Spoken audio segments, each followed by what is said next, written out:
Hello नमस्कार दोस्तों, स्वागत है आपका हमारे YouTube channel super GK trick bye Narayan Solanki में। हम लेकर आए हैं भूगोल का अगला पार्ट, भूगोल का पार्ट नंबर 6 और ये है राजस्थान का भौगोलिक स्वरूप। इससे पहले मैं आपको एक बात बता दूं कि जो हमारा भूगोल का पार्ट 5 था जिसमें राजस्थान के क्षेत्रफल के बारे में पढ़ा था, तो उसमें नई अपडेट है कि जो हमने सबसे पहले पढ़ा था कि पहले नंबर पर जो यानी क्षेत्रफल की दृष्टि से सबसे बड़ा जिला था वो पढ़ा था जैसलमेर। फिर उसके बाद पढ़ा था बाड़मेर, उसके बाद बीकानेर। और इनका जो क्षेत्रफल बताया था, इसका बताया था 38,401 वर्ग किलोमीटर।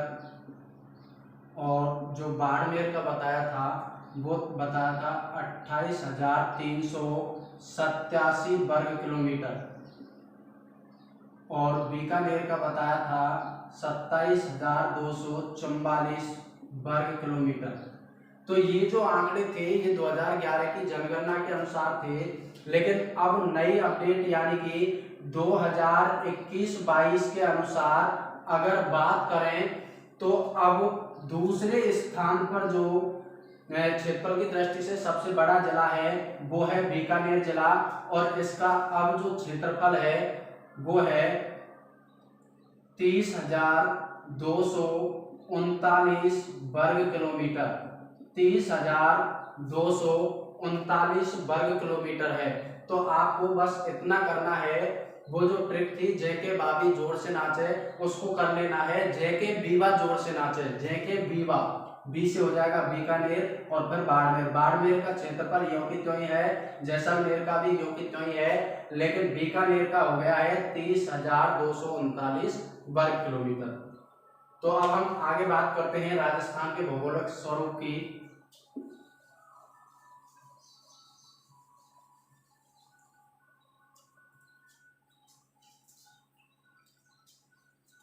तो यदि बात करें कि जो राजस्थान का भौगोलिक स्वरूप कैसा था, तो सबसे पहले हम बात करें जो हमारी पृथ्वी थी, जो ये पृथ्वी थी इस ये जो है ये इस पर एक बड़ा भूखंड था। इस पर एक बड़ा क्या था, ये भूखंड, और इसके चारों ओर था पानी, यानी कि चारों ओर जल था। इस भूखंड को तो कहा जाता था पेंजिया।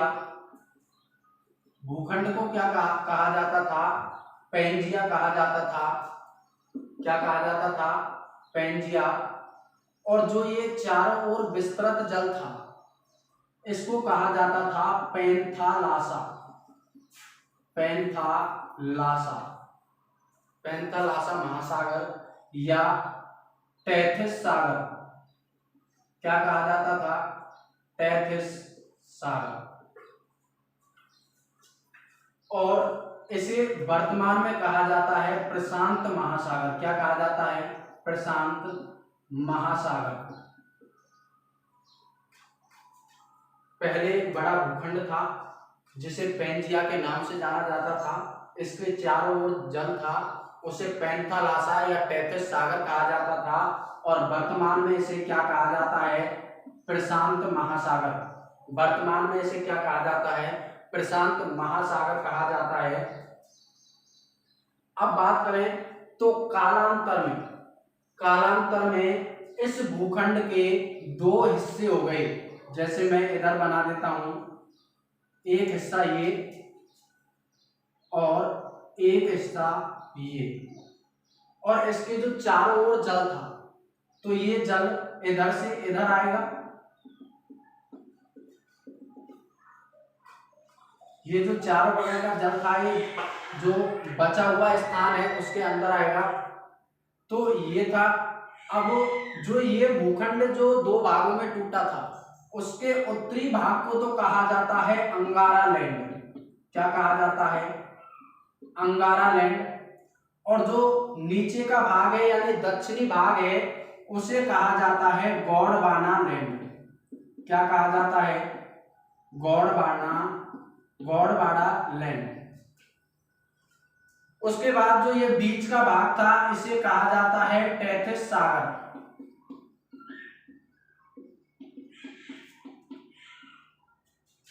क्या कहा जाता है? टेथिस सागर। तो ये बात आपकी समझ में आई होगी। अब बात करें तो ये जो पूरी जो पृथ्वी है, इन तीनों, जो पूरा विश्व है इन तीनों पर निर्भर है, यानी कि इन तीनों से ही निर्माण हुआ है उनका। तो ऐसे ही अगर बात करें तो हमारे राजस्थान का निर्माण किनसे हुआ है? तो देखो, भारत में अंगारा लैंड के तो कोई अवशेष है ही नहीं, यानी अंगारा लैंड से कोई संबंध ही नहीं है भारत का और राजस्थान का। अब उसके बाद बात करें गोंडवाना लैंड और टेथिस सागर। गोंडवाना लैंड यानी कि ये जो चट्टानी या पहाड़ी जो प्रदेश है उनका निर्माण इससे हुआ है। जैसे कि बात करें तो अरावली पर्वतीय प्रदेश, अरावली पर्वतीय प्रदेश, इसका निर्माण किससे हुआ था? गोंडवाना लैंड से। उसके बाद राजस्थान का जो दक्षिण पूर्वी पठारी प्रदेश है, दक्षिण पूर्वी पठारी प्रदेश, इसका भी निर्माण किससे हुआ था? गोंडवाना लैंड से।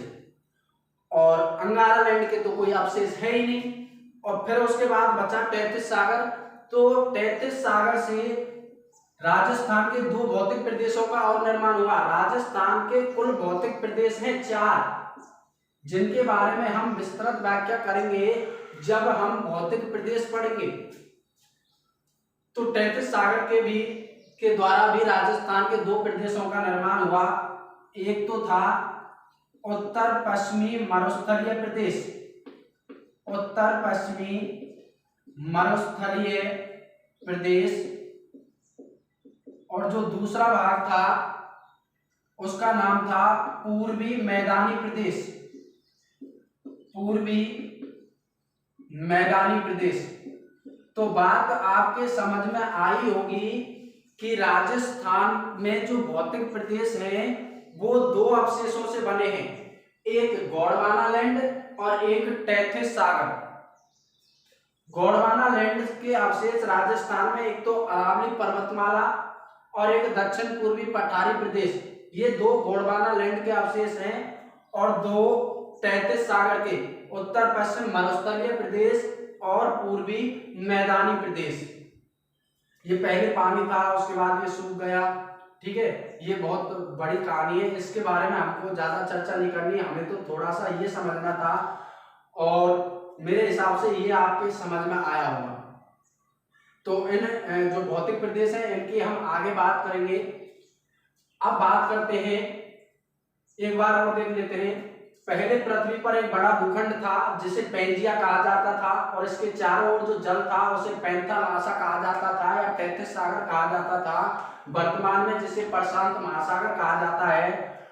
यह भूखंड कालांतर में 2 भागों में टूटा, उत्तरी भाग और दक्षिणी भाग। उत्तरी भाग को अंगारा लैंड के नाम से जाना जाता है, जिसके भारत और राजस्थान में कोई अवशेष नहीं है। उसके बाद गोंडवाना लैंड के अवशेष हैं अरावली पर्वत और पठारी प्रदेश, यानी पर्वत और पठार गोंडवाना लैंड के अवशेष हैं। उसके बाद पूर्वी मैदानी प्रदेश और उत्तर पश्चिम मरुस्थलीय प्रदेश, ये टेथिस सागर के अवशेष हैं।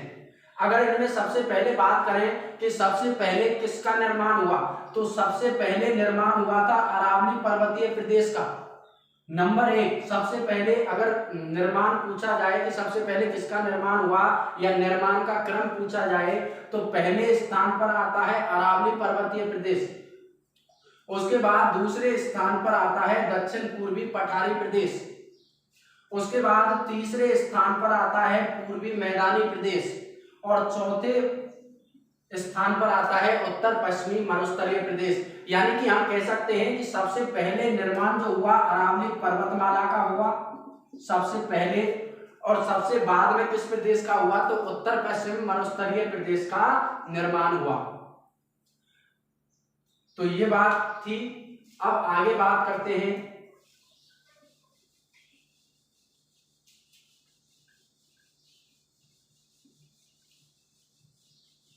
आप स्क्रीनशॉट ले लिया करो और इनके नोट्स बना लो, ये भविष्य में बहुत कारगर सिद्ध होने वाले हैं। अब बात करते हैं आगे कि जो राजस्थान जो प्रदेश है, इसको सबसे पहले जलवायु के आधार पर जो बांटने का प्रयास किया, किसके आधार पर? जलवायु के आधार पर सबसे पहले जो प्रदेश को बांटने का जो कार्य किया था वो किया था बीसी मिश्रा ने। किसने किया था? बीसी मिश्रा ने। क्वेश्चन पूछा जाता है कि जलवायु के आधार पर सबसे पहले राजस्थान के भौतिक प्रदेशों में बांटने का प्रयास किसने किया? तो बीसी मिश्रा ने। या जलवायु के बारे में जो पहला कार्य किया था वो किसने किया था? बीसी मिश्रा ने। ये पहले व्यक्ति थे जिन्होंने जलवायु के आधार पर भौतिक प्रदेशों को बांटने का प्रयास किया। दूसरे थे, अब इन्होंने 7 भागों में बांटा। कितने भागों में? 7 भाग बताए इन्होंने। कितने? 7 भागों में बांटा। अब वो 7 भाग कौन कौन से थे देख लेते हैं। तो 7 भाग थे। एक भाग इन्होंने बताया शुष्क मरुस्थलीय प्रदेश। शुष्क मरुस्थलीय प्रदेश। उसके बाद दूसरा बताया था अर्धशुष्क मरुस्थलीय प्रदेश। उसके बाद नहरी क्षेत्र, शुष्क, अर्धशुष्क, नहरी, पूर्वी औद्योगिक कृषि प्रदेश। पूर्वी औद्योगिक कृषि प्रदेश। उसके बाद दक्षिण पूर्वी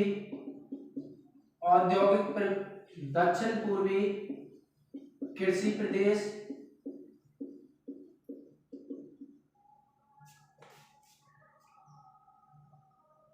शुष्क, अर्धशुष्क, नहरी, पूर्वी औद्योगिक कृषि प्रदेश, अरावली पर्वतीय प्रदेश और चंबल बेसिन या चंबल का क्षेत्र। ये 7 भागों में जलवायु के आधार पर सबसे पहले बांटा था बीसी मिश्रा ने। आप स्क्रीनशॉट ले सकते हो। शुष्क, अर्धशुष्क, नहरी, पूर्वी औद्योगिक, दक्षिण पूर्वी कृषि प्रदेश, अरावली और चंबल, इस आधार पर बांटा था। उसके बाद दूसरी बार जलवायु के आधार पर बांटने वाले थे, उनका नाम था A.K. सेन। और तीसरी बार जो बांटने का प्रयास किया वो किया था रामलोचन ने। किसने? रामलोचन ने। पहली बार बीसी मिश्रा, उसके बाद A.K. सेन और फिर रामलोचन। यानी बीसी मिश्रा ने 1966 से 1968, इसकी जो पुस्तक थी भारत की खोज, बीसी मिश्रा की, वो भारत का भूगोल यानी राजस्थान का भूगोल, जो बीसी मिश्रा की पुस्तक थी राजस्थान का भूगोल, उसमें 7 भागों में बांटा है। और 1966 से 1968 की बात है। उसके बाद इन्होंने 1968 में और इन्होंने 1968 के बाद में इस प्रदेश को बांटने का प्रयास किया। तो ये बात आप याद रखेंगे, आप स्क्रीनशॉट ले सकते हो।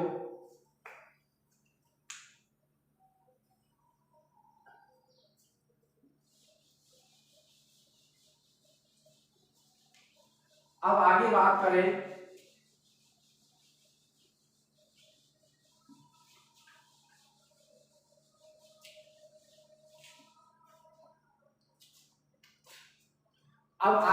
करें साहित्यिक दृष्टि से। किसकी दृष्टि से? साहित्य की दृष्टि से राजस्थान को कितने भागों में बांटा है? तो 3 भागों में बांटा है। साहित्य की दृष्टि से राजस्थान को कितने भागों में बांटा है? 3 भागों में। कौन कौन से भाग हैं? एक है मरु, एक है मेरु और एक है माल। साहित्यिक दृष्टि से राजस्थान को कितने भागों में बांटा गया है?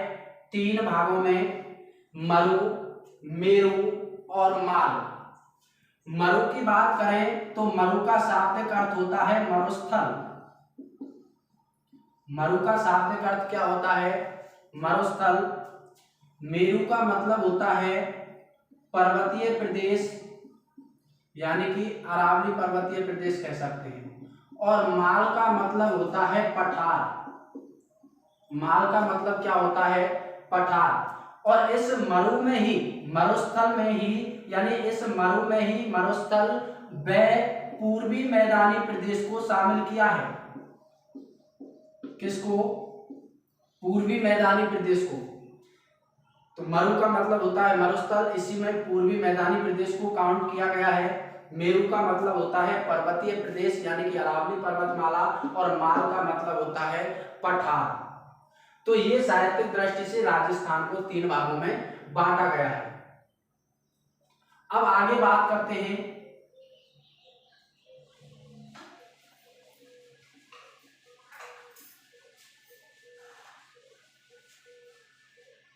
उच्चावच के बाद। उच्चावच के आधार पर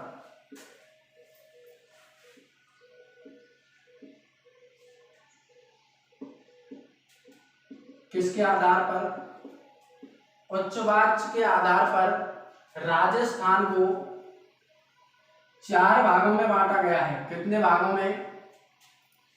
4 भागों में बांटा गया है।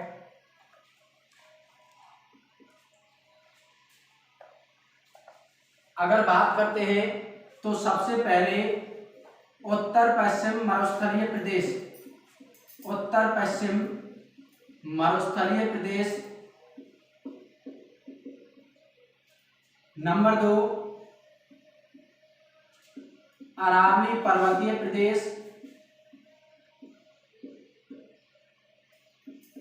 अरावली पर्वतीय प्रदेश। उसके बाद नंबर 3 पूर्वी मैदानी प्रदेश और नंबर 4 दक्षिण पूर्वी पठारी प्रदेश, दक्षिण पूर्वी पठारी प्रदेश। तो किसके आधार पर बांटा गया है राजस्थान के भौतिक प्रदेशों को 4 भागों में? तो उच्चावच के आधार पर। अब उच्चावच होता क्या है? तो राजस्थान में भूमि के ऊंचे नीचे क्षेत्र को उच्चावच कहा जाता है। भूमि के ऊंचे नीचे क्षेत्र को क्या कहा जाता है? उच्चावच। और उच्चावच के आधार पर राजस्थान के भौतिक प्रदेशों को बांटा गया है 4 भागों में, जबकि साहित्यिक दृष्टि से 3 भागों में। प्रो बीसी मिश्रा ने जलवायु के आधार पर 7 भागों में बांटा है। अब बात करते हैं इन 4 भागों के बारे में। तो सबसे पहले बात करें हम क्षेत्रफल के बारे में, तो जो उत्तर पश्चिम मरुस्थलीय प्रदेश है ये राजस्थान के 61.11% भाग पर विस्तृत है।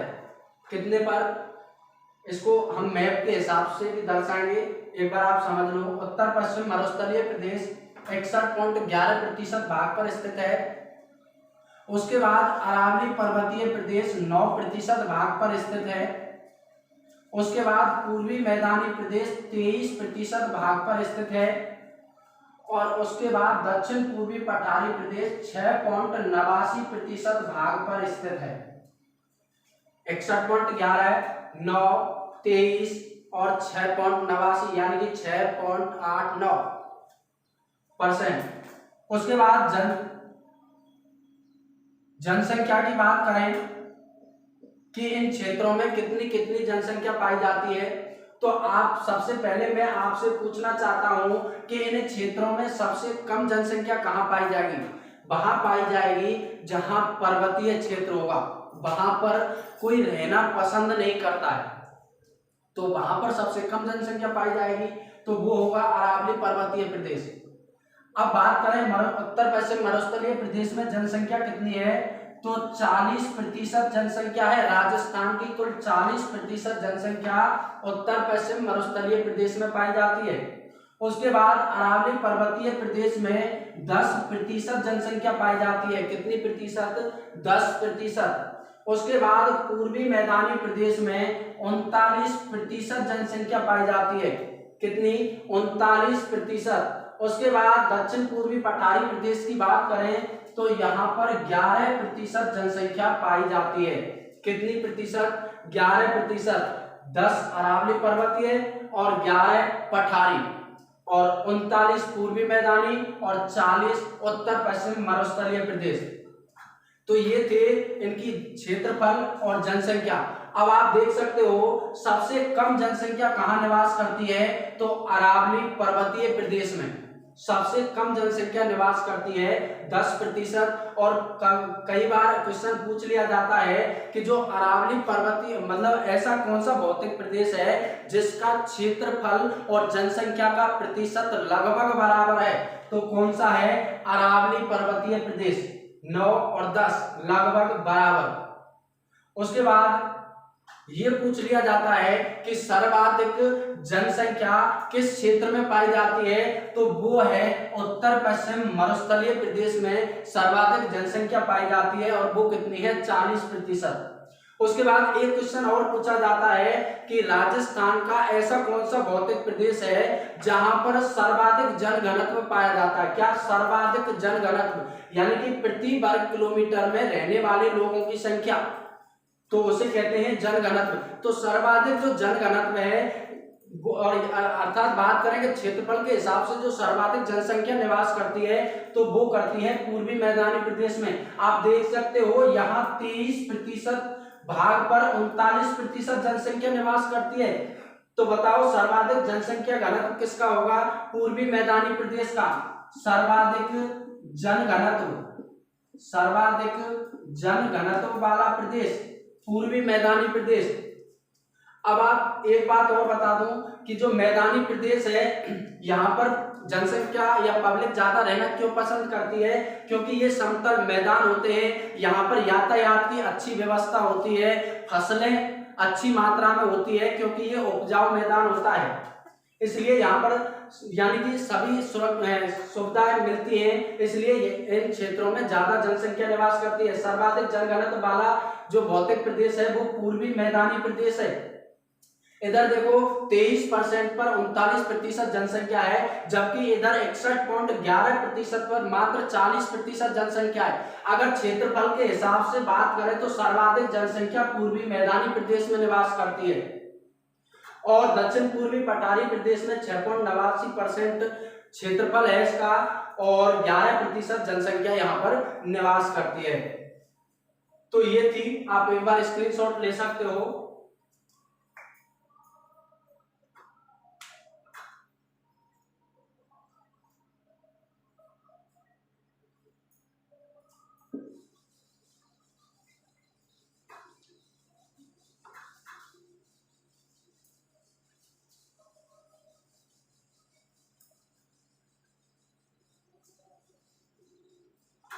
मैं यहाँ पर आपको 4 भौतिक प्रदेशों को मानचित्र में दर्शा के बता देता हूँ, उसके बाद हम वीडियो का यही समापन करेंगे, क्योंकि अगर हम राजस्थान के भौतिक प्रदेश चालू करते हैं तो ये वीडियो बहुत लंबी हो जाएगी और फिर आप लंबी वीडियो आप भी पसंद नहीं करते हो, इसलिए मैं भी बनाना पसंद नहीं करता हूँ। आप जब पसंद करोगे तो मैं बड़ी वीडियो बनाना चालू कर दूंगा। तो हम समझ लेते हैं पहले राजस्थान, उसके बाद अगली जो वीडियो आएगी उसमें राजस्थान के एक भौतिक प्रदेश को पढ़ेंगे, फिर दूसरे में मतलब हर अलग वीडियो में एक पार्ट होगा भौतिक प्रदेशों का, यानी कि 4 वीडियो और होंगी।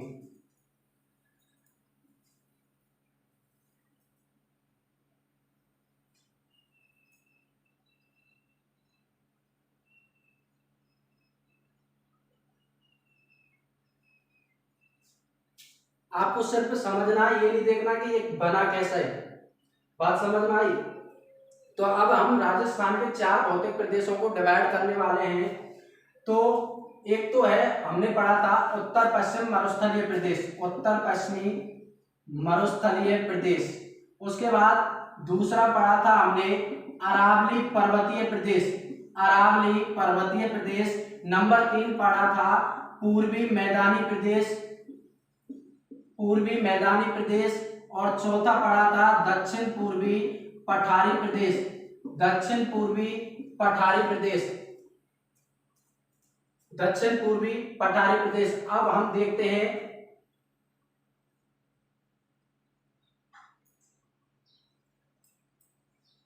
ये जो हमारा हिस्सा है, ये जो हमारा हिस्सा है यह है उत्तर पश्चिमी मरुस्थलीय प्रदेश का, उत्तर पश्चिमी मरुस्थलीय प्रदेश का। उसके बाद बात करते हैं